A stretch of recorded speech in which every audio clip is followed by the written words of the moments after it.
Let's talk about this blue wave, or what I spoke with Hakeem Jeffries this morning. He calls it a blue tsunami, I believe. Yeah. And he's very happy. Should Democrats be happy? Yes and no. I think it's hard to find good news for the Republicans, so I think Democrats should be happy to get the stink of last year's election off of us, prove that we can win again. I think Democrats should be careful, though, to not act like we're back or that we're popular or that we figured things out yet, because I don't think we have Mm-hmm. yet. I think we've still got a lot of work to do, and we ran some really great candidates. Zoran is a great candidate for New York City. Abigail Spanberger did a great job. Micah Sherrill did a great job. All these candidates up and down the ballot. We got to do that again next year, but we've got a lot of things we got to fix in the Democratic Party, from our messengers to our messaging to the policies to how we get shit done. And I don't think Democrats should forget that we still have a lot of work to do.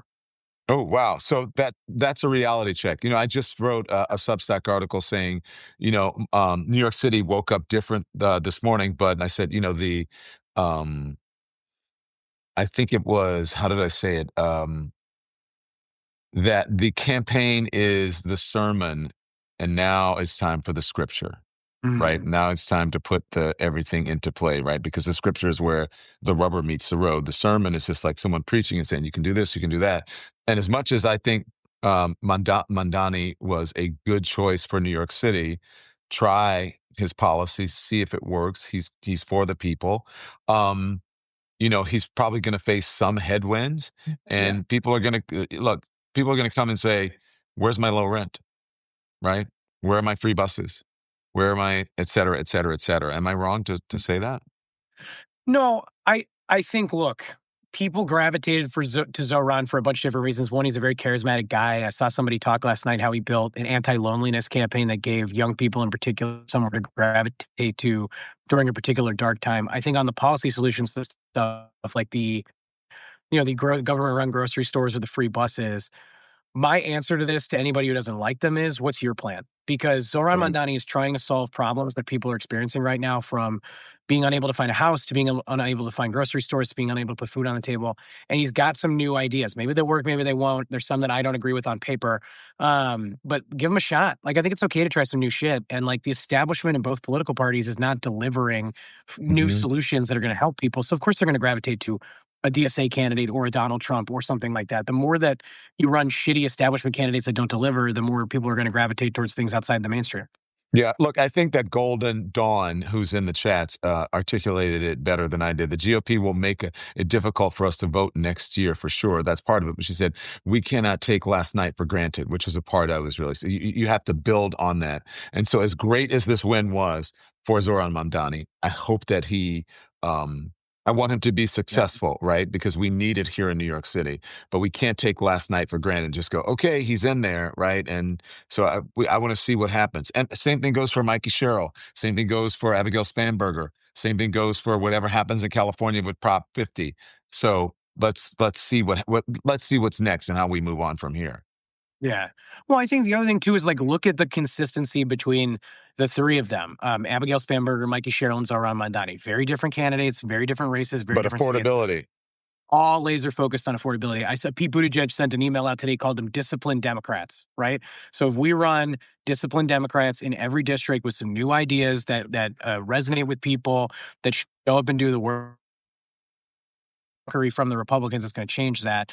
I'm sure that they're going to try. They're going to absolutely try to rig the elections through gerrymandering and other stuff. But I don't think they can overcome how pissed off the American people are right now. And last night proved that. Yeah. Speaking of, let's talk about being pissed off. How much do you Yeah. think the stuff that we talk about and the pictures we show of people being dragged off the streets, how much do you think that played into people's votes? I think it's part of it. I mean, one thing I'll note is that I think in New Jersey in particular, the Latino vote was really, really low, which tells me that either one, Latinos have completely checked out in both political parties, or two, people are too afraid to vote, to come out and vote. They were afraid of what ICE would do. They're probably a little bit of both, would be my guess. So I think we still have like a very big sleep sidelines in this election based on what I'm seeing. So I want to see how that plays out. But like, I woke up this morning to find out that, like, about a couple blocks from my house, like, a daycare worker was dragged out of a daycare in front of kids and thrown into the back of an unmarked car and taken away by ICE. And I'm flying home right now because there's a rally for her at 6 o'clock that I'm going to go to later. But I don't know that that is what is moving folks, insofar as like affordability is going to move folks more. especially because Donald Trump promised to make everything less expensive. But I met with one of my clients this morning who's on the ballot next year, and I told him the three things you got to focus on are affordability, security, and corruption. And 80% of it's going to be affordability. You can still talk about ICE, you can still talk about cops, you can still talk about keeping people safe, but everything's got to be making sure people can survive. I saw a chart this morning that I'd seen before, but like seeing it again this morning, put everything into context, is the average age of a first-time home buyer right now is, when I was born, it was 28. Hmm. And so it's getting harder and harder for people to buy a house, particularly young people. And if you look at the youth vote, like Republicans got crushed in the youth vote. We won young white men in all three races. Wow. Yeah. Yes. But can we talk about? Can I go back to the Latino vote? Because, and tell Yeah. me if I'm wrong. I feel like that the Democrats last night peeled back the gains that Donald Trump made during the 2024 election with Latinos. And is that Democrats, or is that actually Donald Trump and what he's doing? I mean, I think it's a reaction to what Trump is doing. I don't know that Democrats have properly articulated an agenda to Latino voters that they're resonating with, which is part of the reason that I think turnout was lower in some areas. Now, I'll have to dive deeper into the exit polls and the results than I have yet. I haven't had a full time to go into it all yet. But based on what I saw anecdotally last night, that was what I was seeing. I mean, look, I think Latinos moved far away from the Democratic Party. They don't trust us. I think they're pissed, but they're very driven by affordability and economic issues. They're very sensible voters. So I do think they'll a lot of them will return home. I still think affordability is going to be the number one thing for every demographic, though. But if I was the Affordability. Latino community, I'd be pissed about what's happening with ICE right now. Well, yeah, I spoke to an Ecuadorian this morning who was pissed about it, and he said, and I told him, I said, I said, do you think in the midterms we'll be seeing "I will vote for Donald Trump"? He goes, I don't know why they were singing that in Miami. We certainly weren't singing that here in New York City. And he goes, I think people, Miami's Miami.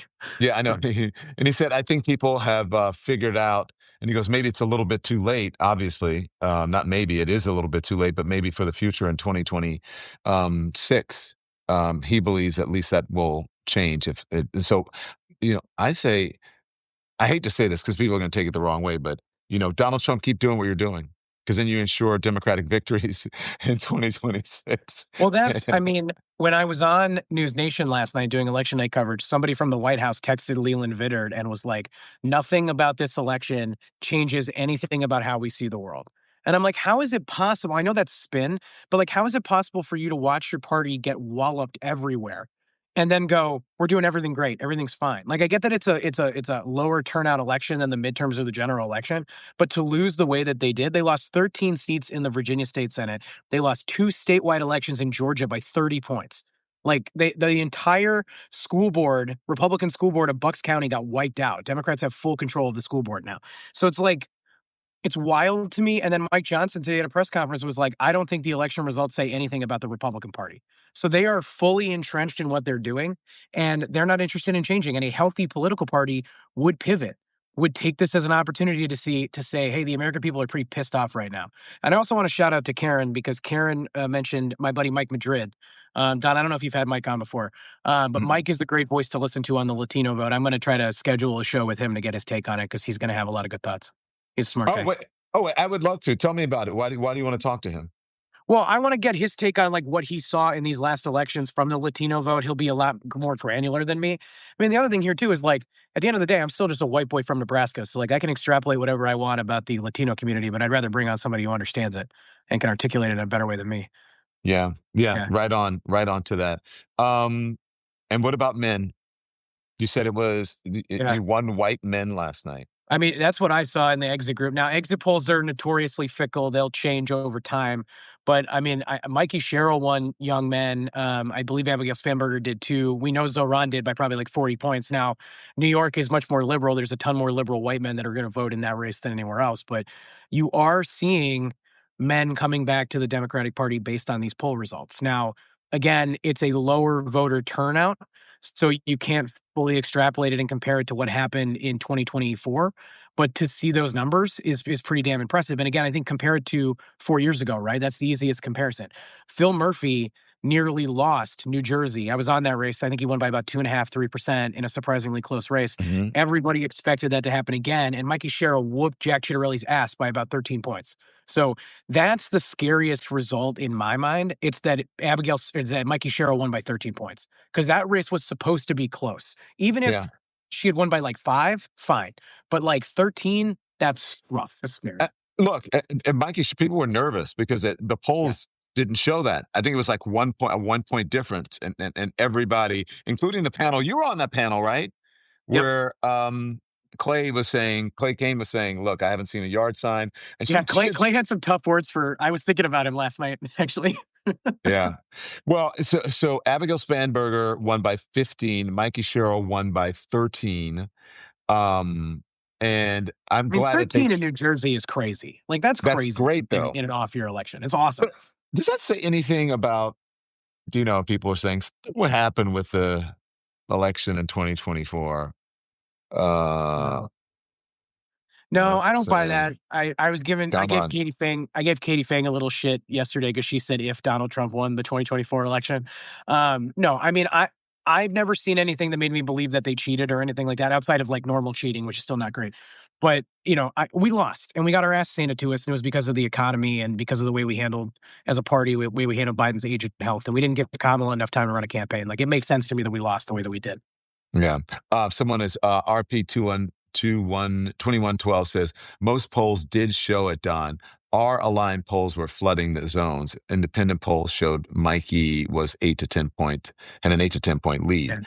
Yeah. So here, this is what NBC. This is the exit They were polls. showing that Jack. Most of the independent polls show that Jack Ciattarelli could not get further than like 44%, and that's exactly what happened in this race. Now I was told by someone this morning that his name is actually pronounced Shitterelli. Yeah, I hope that's true. The joke has According to been made. NBC, exit polls in New Jersey, Virginia, New York City, and California, majorities of voters found majorities of voters disapprove of Trump. More than 60% of those polled in Virginia and New Jersey said they are angry or dissatisfied with how things are going in this country today. In Virginia, California, and New York City, voters listed the economy at the top of their concerns. The exit polls found dissatisfaction with Trump immigration policies in New Jersey and Virginia. Yeah, I do think that those pictures matter. I think that is the picture. Those are the pictures of the Trump administration. And if Democrats were smart, they'd be saving all of those videos, going through social media, scouring them to put in political ads yeah. come 2026. I think I would just want to be able to tell a consistent narrative about it. And I think you go with chaos. It's economic chaos. It's chaos in our streets. It's corruption in Washington. Funnel that all together into a 30-second ad. And you're going to get everything that people hate about this administration.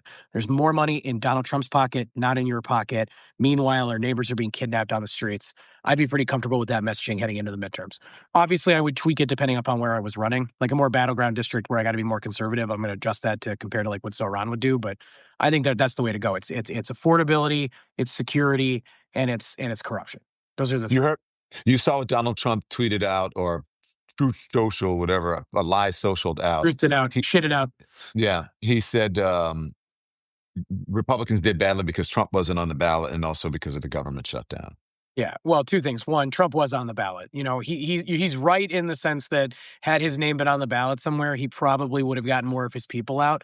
But Trump was on the ballot, and this was a referendum on Donald J. Trump. And by the way, if I might point out, he was too lazy or too old to go campaign for either of the Republican candidates in Virginia or New Jersey. He didn't go to New York to campaign for Cuomo, who he endorsed Monday night, basically. I So, like, know. he did two tele rallies for both candidates. Okay. Yeah. He did not put his body on the line, and that's reflective of how bad the situation was, but also the fact that I don't think he can do it. I don't think he can go out and campaign anymore in the way that he used to. So, Mike, by the way, hit the hearts, smash the Please thumbs up, smash the likes, okay, because it affects the algorithm. More people become aware of our conversation in our channel. So make sure you follow Mike Nellis and me as well, and become a make sure member you of our follow channel. Don on Substack. Guy's getting close to 1 million Substack on YouTube on as YouTube. well. Yeah. Okay, so let's talk about, what did I want to talk about? Before I talked about California, I want to know. Oh man, what was I thinking about? What do you how do you feel? What do you think is going to do with redistricting? Do you think that's going to save the Democrats? I don't think it'll save us. But I think, like, look, if every Republican state goes full bore, we will lose seats relative to what's possible. But it looks like it's going to be such a wave based on every bit of poll these election results that you have. It's probably not going to matter. But with California doing this, you're going to basically even out what happens in Texas. And then Republicans are kind of striking out. Like yesterday, Kansas announced they weren't going to do redistricting. And then Indiana said they weren't going to do redistricting either. So I in Washington that they think they do with the states. So people are turning them down and they're telling JD Vance no because they've been sending Vance around the country selling people on doing this and they don't want to do it. There Yeah. was some Indiana legislator who hosted a town hall and he required that the people in the town hall live in his district. They had to verify their location. And he said something like there were 100 people there and 100% of them opposed it. It's not popular. People don't like it.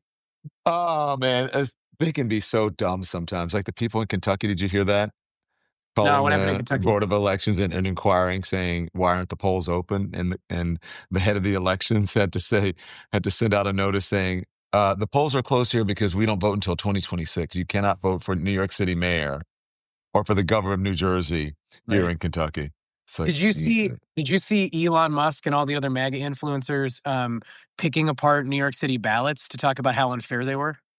Did No, you no, see I didn't this? see that. No, I So didn't. Elon Musk posted a photo of somebody's ballot, and it had, it's set up in a way it's vertical, so like it's Democratic Party nominee, and then Republican Party nominee, and then all the other campaign, all the other like fucking parties, right? And Elon Musk was like, "It's so unfair that Zoran Mondani is listed twice as a candidate on this ballot, and Andrew Cuomo's only listed once." And I'm like, he's the nominee for two different political parties, man. Like, what are you doing, Cuomo? If Cuomo had won the Democratic Party, his name would have been on there twice, but he lost the Democratic primary. So it's like, tell me you don't fucking know anything. And like him and Don Jr. and the rest of them are like, look how unfair this ballot is. Do you see now how rigged American elections are? And I'm like, what the fuck are you guys talking about? It's lazy, dumb thinking. What took them so long to endorse Zoran Mamdani anyways? Like it was like literally yesterday that they endorsed. For Cuomo, you mean? Trump and I mean, Cuomo? for Cuomo, sorry, pardon me. Yeah, for Cuomo. I have to think that they were trying to make some deal with Curtis Siwa, and to Curtis's credit, like the guy had some ethics. He claimed that he was offered a bunch of money to drop out in a job in the government. He was like, "No, I'm not going to do that. That's corrupt." So I think it was that. Yeah, Um, but if you look at you know, the percentage, it would have been pretty close yeah, but if you had he looked at dropped the out. if you looked at the polling, not every Curtis Sliwa voter would have voted for Cuomo.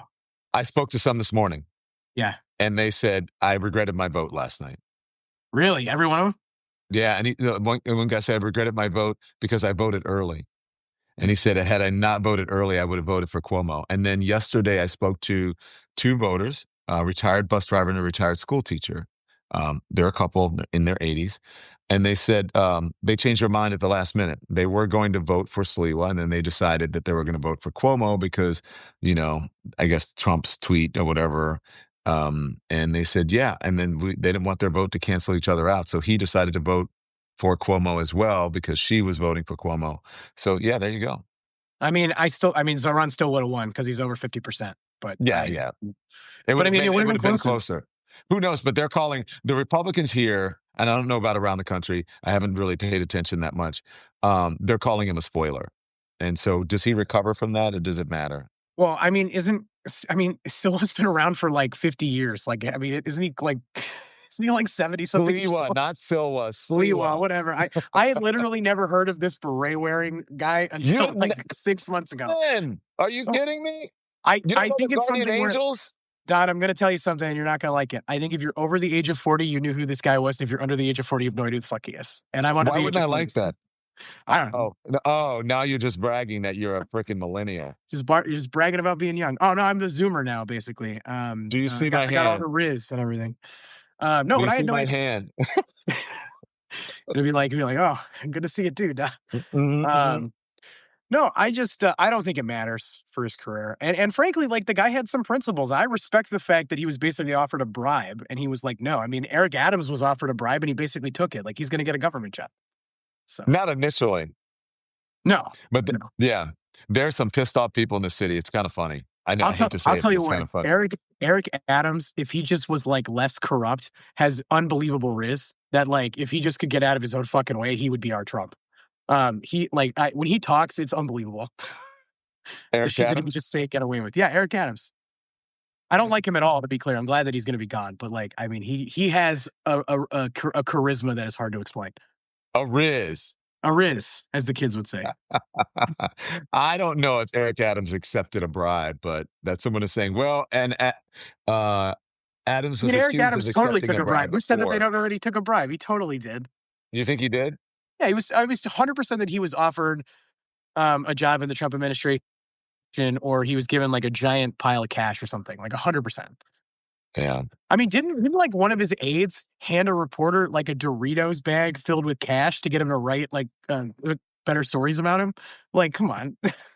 Easily one of the most corrupt politicians in America. I was looking for the Doritos I had earlier so I could say, what are you talking about? I don't know what you're talking about. That would have All been, if right. you had that ready to go, that would have been amazing. You just like I pull out know like it's in there, 100. but yesterday was Doritos. Today it was Cheetos. Got it. The My the because puffs. I'm at the airport, so my airport snack of choice is an Uncrustable. I cannot get enough of these. They're My, unbelievable. yeah. Hey, thank you, Mr. Nellis. Sorry I Thank didn't you, get to Mr. see you Rhodes. while you were in New York City. That's okay. Next time, I'll be back. Thanks so much for watching, everybody. Your support means the world to us. Don't forget to hit that like button and subscribe so you never miss a show. We're live every weekday at 10 a.m. and 5 p.m. Eastern Time with new clips dropping at 2 p. and 8 p. And if you want even more Don Lemon Show content, join the Lemon community. Members get exclusive posts, behind-the-scenes videos, and live chats just for you. So hit the join button or visit our channel page to sign up. Thanks again for all your love and your support, and I'll see you next time.